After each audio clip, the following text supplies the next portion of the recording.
We will have those stories in just a moment, but first, our top story.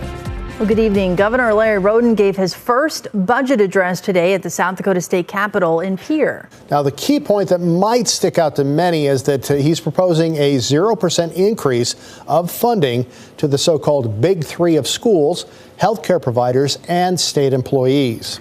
KELOLAND's Lauren Solik was in Pierre for the address and has the details. When it comes to state aid for K-12 education, healthcare providers, and state employees, Governor Rhoden says he wants to keep funding flat because revenue hasn't grown much for the state. There's been a lot of speculation on the economy, and I won't sugarcoat it. Revenues have been very flat, only rising slightly. But we have to keep the context in mind. We're coming off some of the strongest years in our state's history, or for that matter, any state's history.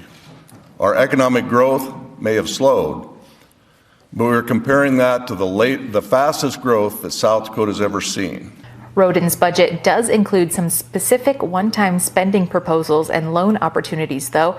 Intertwined in those proposals was the idea of keeping South Dakota, quote, strong, free, and safe. We'll keep South Dakota safe by preparing for the opening of the new women's prison in Rapid City, investing in our National Guard and Highway Patrol, and prioritizing security at County Courthouse.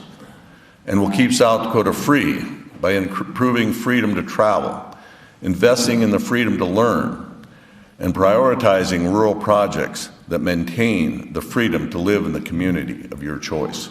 The governor closed his address by saying he's eager to work with lawmakers on this budget during the 2026 legislative session.